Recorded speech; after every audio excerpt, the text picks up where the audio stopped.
direct anyone in his campaign to reach out to Roger Stone to have him contact you? Look, I'm not an attorney. I haven't read that document. I'm not going to get into things I don't know. What I do know is that this has nothing to do with the president, has nothing to do with the White House, and beyond that, I'm not going to get into. Have you spoken to the president forth. about Roger Stone? I've spoken with the president a number of times. Today, have you spoken since this indictment? I have spoken with the president. The president on the shutdown for the many Americans all across the country who could care less about the politics of it all.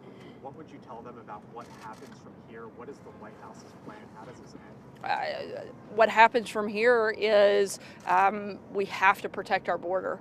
The president is committed to ending the national security and humanitarian crisis at the border, and we hope, as we have since day one of this process, that Democrats would actually work with us, quit being obstructionists, quit just saying no, sit down at the table, let's negotiate, let's come to an agreement, and let's get a deal that actually helps the federal workers and helps all Americans by protecting our border. National emergency. Sarah, Speaker Pelosi said that she's not going to accept a big down payment on the wall and a CR. What is the down payment that you would like to see, the White House would like to see in that piece of legislation?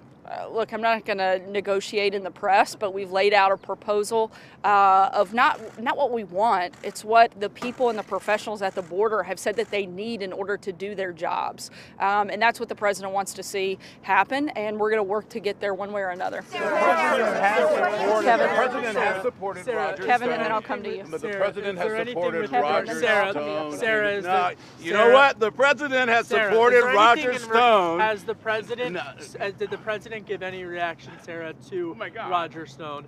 And then a follow-up with regards to the government shutdown, if you would. No, the question I was asking was. Hold on, one at a time, guys. Just settle down. First of all, to address your question, Kevin, I think the biggest takeaway that we have is what I just said.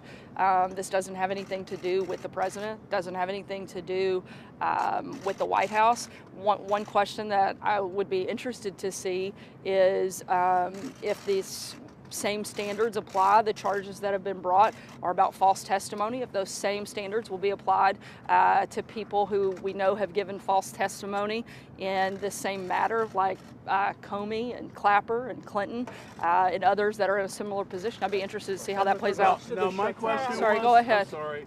So he has tweeted and he supported Roger Stone in his defiance of the special counsel.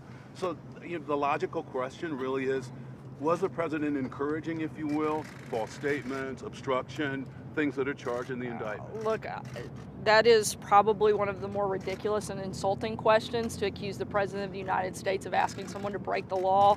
That is, frankly, it's just insulting. It's just not true. Last question right here. What is the objective and the strategy of the administration going forward after acknowledging Juan Guaido?